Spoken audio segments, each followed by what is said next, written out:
গ্র্যাভিটির speed কত? ধরুন সূর্য যদি এই মুহূর্তে গায়েব হয়ে যায়, তাহলে পৃথিবী কতক্ষণ পরে নিজের অরবিট থেকে ছিটকে পড়বে?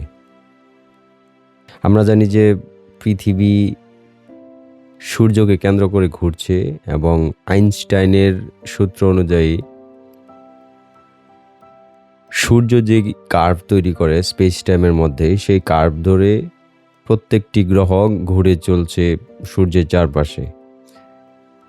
এখন নিউটনের যেই সূত্র সেটা অনুযায়ী সূর্য ভ্যানিশ হয়ে যাওয়ার সাথে সাথে কিন্তু পৃথিবী নিজ অরবিট থেকে ছিটকে যাওয়ার কথা এবং মহাশূন্যে হারিয়ে যাওয়ার কথা।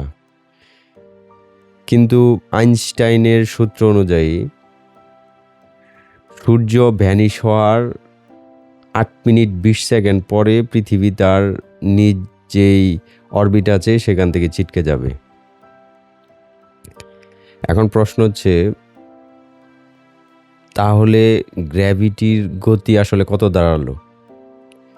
গ্র্যাভিটির গতি আর আলোর গতি কিন্তু সেম, যার কারণে সূর্য থেকে পৃথিবীতে আলো আসতে যতক্ষণ সময় লাগে, সূর্য ভ্যানিশ হয়ে গেলে পৃথিবী তার নিজ কক্ষপথ থেকে ছিটকে যাবে ঠিক সেই সময়।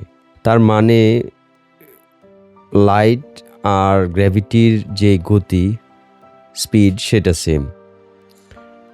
আসলে আইনস্টাইন বিষয়টাকে এইভাবে বলেছেন যে এটা শুধু আলোর গতি না, এটা হচ্ছে ইনফরমেশনের স্পিড লিমিট আমাদের মহাবিশ্বে।